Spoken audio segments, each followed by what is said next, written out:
அன்புடன் வழி நடத்தினால் தொழிலில் முன்னேறலாம். Lead with your heart, grow in your career. Emotional leadership for professional growth.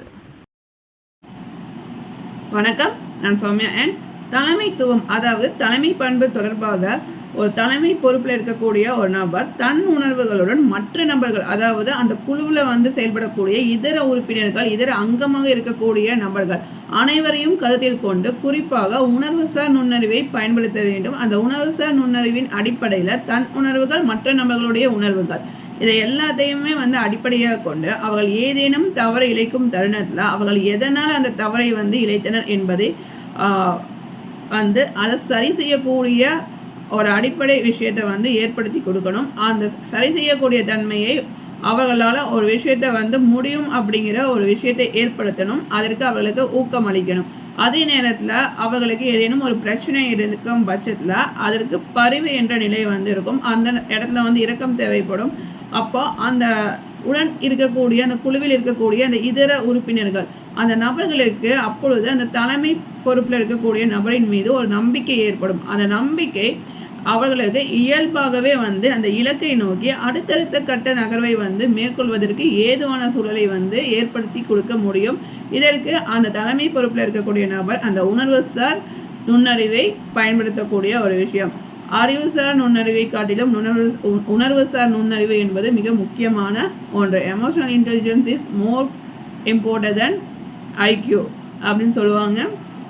குறிப்பாக ஏன் அப்படின்னா, ஒரு இடத்துல உணர்வு தான் ரொம்ப மிக முக்கியம். அந்த உணர்வுக்கு மதிப்பளிக்கக்கூடிய நபர்கள் இருக்கும் பட்சத்தில் அந்த நபர்களை இயல்பாகவே ஒரு அனைவருமே ஒரு நம்பிக்கை என்ற இடத்திற்கு கொண்டு போய் வைப்பாங்க. அப்போ அந்த நபர் சிறப்புடன் அவர்களுடைய பணியை நேர்த்தியாகவும் செய்வதற்கு ஏதுவான விஷயத்தை ஏற்படுத்தி கொடுக்க முடியும். அதனால தான் என்ன சொல்கிறாங்க அப்படின்னா, உணர்வுசார் நுண்ணறிவின் அடிப்படையில் தன் உணர்வுகளையும் மற்ற நபர்களுடைய உணர்வுகளையும் புரிந்து அதற்கேற்றார் போன்று அவர்களுக்கு ஊக்கமளித்து நம்பிக்கையை ஏற்படுத்தி அதன் மூலமாக இலக்கை நோக்கி அடைவது, அது தலைமைத்துவம் சார்ந்து வெற்றியை ஏற்படுத்தி கொடுக்கும் அப்படின்னு சொல்கிறாங்க. இதை யார் இந்த உளவியல் சார்ந்த விஷயத்தை முன்னெடுத்து வைக்கிறார் அப்படின்னு பார்த்தோம்னா, உளவியலாளர் டேனியல் கோல்மன். அவர் தான் இந்த விஷயத்தை அடிப்படையாக கொண்டு வருகிறார். குறிப்பாக எமோஷனல் லீடர்ஷிப் என்ற விஷயத்தை எடுத்து வைக்கிறார். இதில் என்னென்ன விஷயங்கள் இவர் குறிப்பிடுகிறார் அப்படின்னு பார்த்தா, வரிசைப்படுத்துகிறார் என்றால் 5 விதமான விஷயங்களை வரிசைப்படுத்துகிறார். அதில் முதலாவது இருக்கக்கூடியது சுய விழிப்புணர்வு. சுய விழிப்புணர்வு அப்படின்னா, ஒரு நபர் தன்னுடைய உணர்வுகள், தனக்கு இருக்கக்கூடிய பலம், பலவீனம், இதெல்லாம் என்ன அப்படிங்கிறத யோசிக்கணும். குறிப்பாக இது சுய மதிப்பீட்டு அடிப்படையில் நம்ம சொல்லலாம்.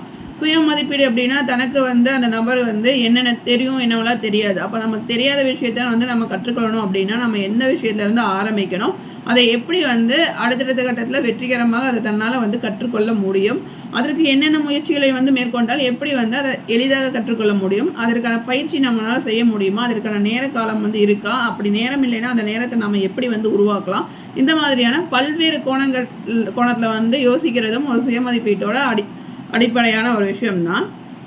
அப்போது ஒரு சுய விழிப்புணர்வு அப்படின்னு பார்க்கும்போது தன்னுடைய பலம், பலவீனம், இப்போ பலம் அப்படிங்கிறது நமக்கு எதெல்லாம் சரியாக தெரியும் அப்படிங்கிற ஒரு விஷயம். இப்போ தெரியாது அப்படின்னு நம்ம சொல்லி மார்க் பண்ணி வச்சுருக்கோம்ல, அப்போ அந்த விஷயத்தில் நம்ம எப்போ கற்றுக்கொள்ள ஆரம்பிக்க போகிறோம், நம்ம ஏற்கனவே அதை கற்றுக்கொண்டு இருக்கோமா, அந்த கற்றல் திறனில் நம்ம எந்த அளவுக்கு அதை பயிற்சி பெற்றிருக்கோம், நம்ம இன்னும் அதை எந்த அளவுக்கு இன்னும் அதிகப்படுத்தணும்.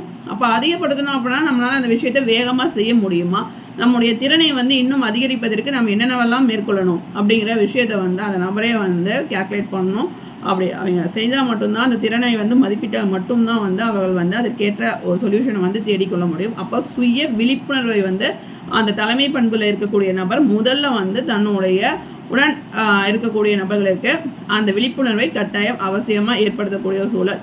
அது மட்டும் இல்லாமல் அந்த நபர்கள் ஏதேனும் ஒரு தவறு இழைக்கின்றார்கள் அப்படின்னு பட்சத்தில் அவர்களால் ஏதேனும் ஒரு நபரால் தான் மட்டும் அந்த தவறு ஏற்பட்டது அப்படின்னா அந்த பொதுவில் அந்த நபரை பற்றி சொல்லாமல் தனியாக அழைத்து அந்த நபர்கிட்ட நீங்கள் இந்த மிஸ்டேக் பண்ணியிருக்கீங்க, இந்த ரீகரெக்ட் பண்ணிக்கிறதுக்கு இந்த ஸ்டெப்ஸ் நீங்கள் எடுங்க அப்படிங்கிற ஒரு சொல்யூஷனோட நம்ம அவங்கக்கிட்ட அந்த விஷயத்தை சொல்லும்போது அதற்கு அந்த நபர் முறையாக பயிற்சி எடுக்கக்கூடிய சூழலுக்கு நகர்த்தப்படுவார். அப்போ அந்த தவறு அப்படிங்கிற விஷயத்த சரி செய்யறதுக்கான இந்த சொல்யூஷன்ஸ் என்னென்ன இருக்குது அப்படிங்கிறதையும் சேர்த்து நாம் அந்த நபருக்கு சொல்லும் அப்படின்னா அந்த சொல்லக்கூடிய அந்த பட்சத்தில் அந்த நபரை வந்து ஒரு விஷயத்தை வந்து மாற்றிக்கொள்ள முடியும். அப்போது நீங்கள் ஒரு விஷயத்தை செஞ்சுட்டீங்க இது தப்பு அப்படின்னு நம்ம சொல்கிறத விட நீங்கள் இந்த தவறை வந்து திருத்திக்கணும்னா இந்த மாதிரியான விஷயங்களை வந்து நீங்கள் செய்யும் போது அதை திருத்திக்கொள்ள முடியும் அப்படிங்கிறதுக்கான ஆப்ஷன்ஸ் நம்ம கொடுக்கும்போது அதை அவங்க ரீகரெக்ட் பண்ணுறதுக்கான ஸ்டெப் வந்து எடுக்க முடியும். அப்போது அதற்கான விஷயத்தையும் வந்து நம்ம சொல்கிறதுக்கு தயார் நிலையில் இருக்கணும். அப்போ நம்ம சில விஷயங்களையும் நம்ம தெரிந்து வைத்திருக்கணும். அதுக்கடுத்து செல்ஃப் ரெகுலேஷன், அதாவது சுய கட்டுப்பாடு. அந்த சுய கட்டுப்பாடு அப்படிங்கிற ஒரு விஷயம் என்ன அப்படின்னா, நம்ம எடுத்திருக்கிற வந்து சரியான முடிவு தானே, அந்த சரியான முடிவுகளை தான் நம்ம முன்வைக்கிறோமா, ஒரு பெரும் கூட்டத்தில் வந்து நம்ம அனைவருக்கும் வந்து நம்ம சொல்லக்கூடிய எடுக்கக்கூடிய ஒரு முடிவு. அப்போது அந்த முடிவை வந்து நம்ம மேற்கொள்ளக்கூடியது எந்த மாதிரியான சூழலில் வந்து மேற்கொள்கிறோம். குறிப்பாக நம்ம செய்துட்டு கொண்டிருக்கக்கூடிய ஒரு வேலையை திடீர்னு நிறுத்தலாமா அல்லது அடுத்த கட்டத்தை நோக்கி அந்த வேலையை நகர்த்தலாமா. இப்போ அதில் ஏதேனும் ஒரு தொய்வு ஏற்படுது அப்படின்னா அந்த தொய்வு இந்த காரணத்தினால தான் ஏற்பட்டது அப்படின்னு சொல்லிட்டு நம்ம ஒரு ஃபிக்ஸ்டு மைண்ட் செட்டில் இதை விட்டுட்டு நம்ம அடுத்து இன்னொரு விஷயத்த வந்து பார்க்கலாமா அப்படிங்கிற ஒரு விஷயத்தை பதிலாக அதுக்கு ஒரு தீர்வு காணலாம். அந்த தீர்வை வந்து நம்ம எப்படி வந்து எடுத்துக்கலாம். அப்போ க்ரோத் மைண்ட் செட் ரெலவெண்ட்டாக நம்ம அது எந்த மாதிரி ஒரு விஷயத்தில் அணுக போகிறோம், என்னென்ன காரணங்கள்னால நம்ம வந்து அந்த விஷயத்த செய்து முடிக்க முடியல, அதனால் நம்ம வந்து சரியான முடிவு எடுக்க முடியல, இதையெல்லாம் வந்து சரிவர சிந்தித்தா நம்ம அந்த சுய கட்டுப்பாடு மூலமாக நம்ம வளர்ச்சி பாதைக்கு வந்து வழிநடத்த முடியும். அந்த விஷயத்தையும் வந்து மேற்கொள்வதற்கு சுய கட்டுப்பாடு, அதாவது செல்ஃப் ரெகுலேஷன் அப்படிங்கிறதும் அவசியமாக இருக்குது. அது முடிவுகளை சரிவர மேற்கொள்வதற்கு ஏதுவாக அமையும். அப்போ யாரேனும் ஒரு நபர் வந்து இந்த விஷயத்தை அப்படியே விட்டுடலாம் அப்படின்னு சொன்னாங்க அப்படின்னாலும் கூட அதை ஏன் வந்து விடணும், அதை ஏன் பாதியில் நிறுத்தணும் அப்படிங்கிற ஒரு கேள்வி இருக்கணும். அப்போ பாதியில் நிறுத்தக்கூடாது அப்படின்னா அடுத்த கட்டத்தை நோக்கி நகர்த்துவதற்கு என்னென்ன விஷயங்கள் நம்மக்கிட்ட இருக்குது, அதாவது நாட் எட். குறிப்பாக இந்த விஷயத்த நான் செய்யணும், அதை சரியாக செய்யணும், அதை முறையாக நான் கொண்டு போய் சேர்க்கணும். அதற்கு நான் என்னென்ன விஷயங்கள்லாம் வந்து நான் மேற்கொள்ள போகிறேன், அதில் என்னென்னலாம் நான் இன்னும் செய்யலை, எதெல்லாம் செய்யணும் அப்படிங்கிறத சிந்திக்கணும். அதற்கு சரியான முடிவு என்பது மிக முக்கியமான விஷயம். அதற்கு சுய கட்டுப்பாடு அவசியம். அந்த கட்டுப்பாடு இருந்தது மட்டும்தான் அந்த விஷயத்தை அந்த நபர் வந்து செய்ய முடியும். இல்லைன்னா பாதியில் விட்டுட்டு போகிறதுக்கான வாய்ப்புகள் அதிகபட்சம் இருக்குது. அடுத்து மூன்றாவதாக மோட்டிவேஷன், அதாவது ஊக்கம் அளித்தல் அப்படின்னு சொல்கிறாங்க. குறிப்பாக யாரெல்லாம் வந்து இதை முடியாது, இதெல்லாம் செய்கிறது ரொம்ப கஷ்டம் அப்படின்னு சொல்லிட்டு யோசிக்கிறாங்களோ அப்படின்னா அவங்களுக்கு நாட் எட் அப்படிங்கிற மைண்ட் செட்டை வந்து ஏற்படுத்தணும். குறிப்பாக நம்ம இந்த விஷயத்த செய்கிறோம், இதெல்லாம் வந்து இல்லை அப்படின்னா நம்ம இதையெல்லாம் கற்றுக்கொண்டு நாம் இந்த விஷயத்தை வந்து நம்ம முடிக்கிறோம் அப்படிங்கிற ஒரு ப்ராசஸ் தான். அப்போ அந்த நபரால் நம்ம செய்ய முடியும் அப்படிங்கிற ஒரு ஸ்டெப், அந்த ஒரு ஃபார்வர்ட் ஸ்டெப்பை வந்து நம்ம எடுத்து வைக்கிறதுக்கு அதற்கு நம்மக்கிட்ட ஒரு கான்ஃபிடென்ட் வந்து இருக்கணும். அந்த கான்ஃபிடென்ட்டை வந்து ஒரு டீம் முழுக்கம் வந்து க்ரியேட் பண்ணணும். அப்போ உணர்வு ரீதியாக அனைவரையும் வந்து அந்த விஷயத்தை செய்ய வைக்க முடியும் அப்படிங்கிற ஒரு முன்னெடுப்பை செய்யக்கூடிய ஒரு நகர்வு தான். அந்த முன்னெடுப்பு நகர்வுக்கு முதல்ல தனக்கு அந்த நம்பிக்கை இருக்கணும். தன்னிடம் அந்த நம்பிக்கை இருந்தால் தான் ஒரு பெரும் கூட்டத்துக்கு அந்த நம்பிக்கையை ஏற்படுத்த முடியும். அப்போ எந்த ஒரு இடத்துலையுமே வந்து தன்னுடைய ஊக்கத்தை அந்த நபர் இழக்கவே கூடாது. ஒரு விஷயம் வந்து ஃபெயிலியர் ஆகுது அப்படின்னா அந்த ஃபெயிலியர் ஆச்சுன்னா நெக்ஸ்ட்டு ஸ்டெப், ஃபார்வர்ட் ஸ்டெப்புக்கு நம்ம என்னவெல்லாம் செய்யலாம் அப்படிங்கிறத சிந்திக்கணும். அந்த சிந்திக்கக்கூடிய ஆற்றல் இருக்கும் தருணத்தில் அந்த நபரே வந்து ஊக்கத்துடன் செயல்படுவாங்க. அந்த ஊக்கம் தான் சுற்றி இருக்கக்கூடிய எல்லாரோட மனநிலையிலையும் வந்து ஊக்கத்தை வந்து பிரதிபலிக்கும். அப்போ அந்தந்த நபர்கள் தங்களுடைய வேலையில் தானாக முன் வந்து எடுத்து செய்யக்கூடிய ஒரு இடத்திற்கு அவர்களை நகர்த்த முடியும். அந்த நகர்வை ஏற்படுத்த ஊக்கமளிக்கக்கூடிய தன்மை அவர்களுக்கு கட்டாயம் அவசியம். நான்காவது பரிவு, அதாவது எம்பதி வந்து இருக்கணும். ஒரு நபர் ஏன் அந்த வேலையை வந்து செய்யலை, அவர்கள் வேலையை வந்து அவர்கள் செய்யாததுக்கு காரணம் ஏதாவது இருக்கா, அவர்களுக்கு உடல்நல மின்மையா, அவளுக்கு ஏதேனும் ஒரு சில பிரச்சனைகள் இருக்கா, அந்த பிரச்சனைகளை வந்து அந்த பிரச்சனைகள்னால அவர்கள் வந்து மன அழுத்தத்துக்கு உள்ளாக்கப்பட்டிருக்காங்களா, அதனால்தான் அவங்களுக்கு அந்த மனச்சோர்வு ஏற்பட்டிருக்கா, இல்லை வேறு ஏதாவது ஒரு காரணம் இருக்கா, இந்த உடன் இருக்கக்கூடிய அந்த குழுவில் உடன் இருக்கக்கூடிய நபர்களால் ஏதேனும் ஒரு சில பிரச்சனைகளா, அப்போ அந்த நபர் ஏன் அந்த வேலையை சரியாக செய்யலை அப்படிங்கிறதுக்கான காரணிகளையும் கண்டறிந்து அதற்கேற்றார் போன்ற அந்த நபரை இடமிருந்து வேலை வாங்கக்கூடிய ஒரு தன்மை, அதற்கு பரிவு கட்டாயம் அவசியமான ஒன்று. எந்த சூழலால் அந்த நபர் வந்து அந்த விஷயத்தை வந்து செய்யலை, அதற்கு உணர்வு, சூழ்நிலை இதையெல்லாம் மையப்படுத்தி அந்த புரிதல் திறன் கட்டாயம் அவசியம். அதன் மூலமாக அந்த நபருக்கு ஆதரவு தெரிவித்தல், ஆதரவு கொடுப்பதன் மூலமாக அந்த நபருடைய வேலையை வந்து அதிகரிக்க முடியும். அதாவது அந்த வேலையோடைய செயல்திறனை அதிகரிக்க முடியுமா அப்படிங்கிற ஒரு விஷயத்தை வந்து யோசிச்சு பார்க்குறது. இந்த மாதிரியான விஷயங்கள் மிக முக்கியமான ஒன்று. அடுத்து ஐந்தாவதாக சமூகத்திறன், அதாவது சோசியல் ஸ்கில்ஸ். ஒரு நபர் வந்து என்ன பண்ணணும் அப்படின்னா, தன் டீமில் இருக்கக்கூடிய இதர நபர்களுடன் ஒரு நல்ல தொடர்பில் வந்து இருக்கணும். அதாவது அந்த நபர்களுக்கு ஒரு ஊக்கமளித்தல், நம்பிக்கை ஏற்படுத்துதல், அந்த கருத்து பரிமாறுதல் நிகழ்வு, அவர்களிடம் இருக்கக்கூடிய அந்த தகவல் எல்லாம் சரிவர எல்லாருக்கும் வந்து போய் சேருதா, அந்த விஷயத்தை வந்து அவர்கள் வந்து மேற்கொள்ள முடியுதா, சரிவர அவர்களால் அந்த வேலையை செய்ய முடியுதா, ஏன் அந்த வேலையை வந்து செய்ய முடியல, அப்போ என்னென்ன விஷயங்கள் வந்து அந்த இடத்துல இல்லை, அதற்கு வேண்டிய எல்லா உபகரணங்களும் நம்மிடம் இருக்கா, ஒரு சில உபகரணங்கள் இல்லை அப்படின்னா என்னென்ன உபகரணங்கள் வந்து இல்லை, அதையெல்லாம் நம்மக்கிட்ட இருக்கா, இல்லைன்னா நம்ம என்னவெல்லாம் செய்யணும், இந்த மாதிரியான பல்வேறு விஷயங்களை பற்றி சிந்திக்கணும் அப்படின்னா ஒரு டீமில் வந்து செயல்படணும். அந்த டீமில் செயல்படணும்னா எல்லாருக்கும் ஒரு நல்ல கான்டாக்ட் இருக்கணும். அந்த கான்டாக்டை வந்து ஃபஸ்ட்டு க்ரியேட் பண்ணணும். அதற்கு அந்த நபர் ஆஸ் அ லீடராக இருக்கக்கூடிய அந்த நபரை வந்து அந்த விஷயத்தை வந்து மேற்கொள்ளக்கூடிய சூழல் கட்டாயம் அவசியம். அதை தொடர்ந்து அந்த குழு வந்து ஒத்துழைக்கணும். ஒரு விஷயம் வந்து செய்கிறாங்க அப்படின்னா அந்த விஷயத்தை சரிவர செய்வதற்கும் அந்த நிர்ணயத்தை இலக்க குறிப்பிட்ட நேரத்தில் செய்து முடிப்பதற்கும் அந்த ஒத்துழைப்பு என்பது கட்டாயம் அவசியம். இப்போது ஒரு நபரால் வந்து அந்த விஷயம் வந்து செய்ய முடியல, அந்த நபருக்கு ஏதாவது ஒரு ஆக்சிடெண்ட் நடக்குது அப்படின்னா அந்த இடத்தை வந்து யாரேனும் அந்த சுற்றி இருக்கக்கூடிய இதர நபர்கள் வந்து அந்த இடத்தை வந்து நிரப்பக்கூடிய சூழல் வந்து கட்டாயம் ஏற்படும். அப்போது அந்த மாதிரியான தருணத்தில் அந்த நபருடைய வேலையை மற்ற நபர்களுக்கு வந்து பிரித்து கொடுக்கும் தருணத்தில் அந்த வேலையை ஏன் வந்து நம்ம செய்யணும் அப்படிங்கிற ஒரு சிந்தனை வந்து இல்லாமல் நம்ம எல்லாரும் குழுவாக சேர்ந்து செய்தால் மட்டும்தான் நம்மளால் இலக்கை அடைய முடியும் அப்படிங்கிற ஒரு எண்ணத்தை வந்து அவர்களிடத்தில் பிரதிபலிக்கணும். அந்த இடத்த வந்து அவங்களுக்கு அந்த கருத்தை அவர்களிடத்தில் நம்ம கொண்டு போய் சேர்க்கணும். அதை கொண்டு போய் சேர்த்தா தான் அந்த விஷயத்தின் மூலமாக அவர்கள் ஒத்துழைப்பை வந்து மேற்கொள்வார். அந்த ஒத்துழைப்பை வந்து மேம்படுத்துவது மிக முக்கியமான ஒரு விஷயமா இருக்குது. அதை வந்து அதை சரியாக செய்யணும். அப்புறம் கருத்து வேறுபாடுகள், அவர்களுக்குள்ளே இருக்கக்கூடிய அந்த கருத்து வேறுபாடுகளால் வரக்கூடிய முரண், அதுவும் சரியான கருத்தை வந்து அவர்கள் அங்கீகரிக்கக்கூடிய ஒரு சூழல் வந்து கட்டாயம் அவசியமாக இருக்கும். கருத்துக்கள் வந்து கருத்துக்களுக்கு கட்டாயம் முரண் இல்லாமல் இருக்காது. அப்போ முரண் வரும். இப்போ முரண்பாடுகளில் வந்து முரண்பாடுகளுடன் சண்டையிட்டு கிட்டத்தட்ட கடைசியில் என்ன அப்படின்னா ஒரு கட்டத்தில் வந்து எது சரி எது தவறு அப்படிங்கிற ஒரு முரண் வந்து கட்டாயம் இடம்பெறும். அப்போது ஒரு தீர்வு அந்த இடத்துல வரும்.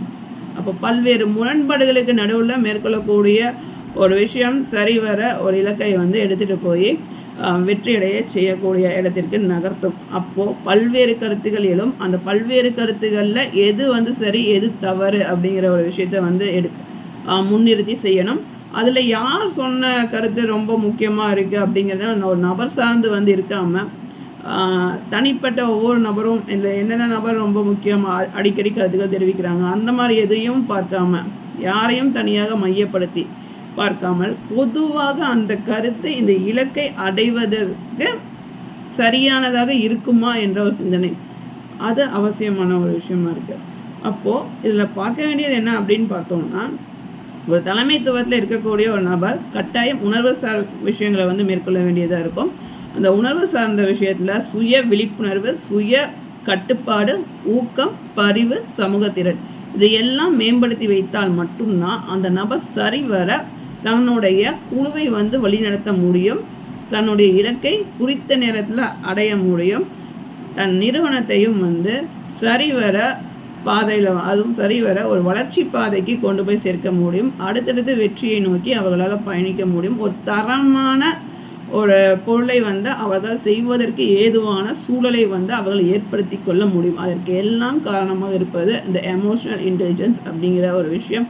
அதாவது உணர்வு சார் நுண்ணறிவு உணர்வு சார்ந்த தலைமைத்துவம் அதுதான் மிக முக்கியமாக அமையக்கூடிய ஒன்று. இதை பற்றி டேனியல் கோல்மன் என்ற உளவியலாளர் கருத்துகள் கூறுகின்றார். இன்றைக்கி நம்ம என்ன தெரிஞ்சுக்கிட்டோம் அப்படின்னா எமோஷனல் லீடர்ஷிப் அப்படின்னா என்ன நம்ம தெரிஞ்சுக்கிட்டோம். இந்த எமோஷனல் லீடர்ஷிப் மூலமாக என்னென்ன நன்மைகள் இருக்கும் அப்படின்னு பார்த்தா நம்பிக்கை வந்து அதாவது ஒரு நிறுவனத்தில் வேலை செய்யக்கூடிய அனைத்து நபர்களுக்குமே வந்து அந்த நிறுவனத்தின் மீது ஒரு நம்பிக்கை வந்து ஏற்படும். குறிப்பாக அந்த நிறுவனத்தில் தலைமை தங்கக்கூடிய ஒரு தலைமை அதிகாரியின் மேல் வரக்கூடிய ஒரு நம்பிக்கை. அந்த நம்பிக்கை தான் அடுத்தடுத்த பொருட்களை வந்து திறம்பட அதுவும் தரம் வாய்ந்ததாக உருவாக்குவதற்கு ஏதுவான ஒரு விஷயத்தை அவர்களிடத்தில் ஏற்படுத்துவதற்கு அத்தியாவசியமான ஒரு விஷயம் நம்பிக்கை. அந்த நம்பிக்கையை வந்து அதனால் சும்மாவெல்லாம் ஏற்படுத்த முடியாது, வெறுமனையில் ஏற்படுத்திட முடியாது. அதற்கு ஒரு 5 விதமான திறன்கள், சுய கட்டுப்பாடு, சுய விழிப்புணர்வு, ஊக்கம், பரிவு, சமூக திறனால் மட்டும்தான் அதை மேம்படுத்தி கொண்டு வர முடியும், முதல்ல நம்பிக்கையை மேம்படுத்துவதற்கு. அடுத்து அந்த குழுவின் ஒத்துழைப்பை வந்து மேம்படுத்துவதன் மூலமாக மன அழுத்தத்தை வந்து குறைக்க முடியும். அதனால் அந்த பிரச்சனைகள்லாம் வந்து தீர்வு காணக்கூடிய ஒரு சூழல் எளிதாக அமையும். இந்த பிரச்சனைகளின் தீர்வுனால செயல்திறன் வந்து அதிகபட்சமாக அதிகரிக்க முடியும். அங்கே இருக்கக்கூடிய நபர்களோட செயல்திறனை அதிகரித்தால் ஒரு தரம் வாய்ந்த பொருட்களை உருவாக்க முடியும். ஒரு தரம் வாய்ந்த சேவையை வந்து அந்த நிறுவனம் பொதுமக்களுக்கு ஏற்படுத்தி கொடுக்க முடியும். அதனால் அந்த நிறுவனம் மென்மேலும் வளர்ச்சி அடைவதற்கான பாதையை நோக்கி நகரும் என்று சொல்கின்றனர். இன்றைக்கி நம்ம எமோஷனல் இன்டெலிஜென்ஸ் பற்றி நம்ம தெரிஞ்சுக்கொண்டோம். அடுத்து வந்து வேறொரு டாபிக் பற்றி நம்ம டிஸ்கஸ் பண்ணுவோம் நெக்ஸ்ட் வீடியோவில். நீங்கள் இது வரைக்கும் சேனலுக்கு சப்ஸ்கிரைப் பண்ணலாம், மறக்காமல் சேனலுக்கு சப்ஸ்கிரைப் பண்ண நோட்டிஃபிகேஷன் பெல் ஐக்கானை கிளிக் பண்ண மறக்காதீங்க. அப்போ தான் அடுத்து அப்லோட் செய்யக்கூடிய வீடியோவோட நோட்டிஃபிகேஷன் உங்களுக்கு கிடைக்கும். அடுத்த காணொலியில் சந்திக்கும் வரை உங்களிடமிருந்து விடைபெறுவது சௌமியா. அண்ட் இந்த வீடியோ பிடிச்சிருந்தால் லைக் பண்ணுங்கள். இது யாருக்கு யூஸ்ஃபுல்லாக இருக்குமோ அவங்களுக்கு ஷேர் பண்ணுங்கள். பாய், தேங்க்ஸ் ஃபார் வாட்சிங்.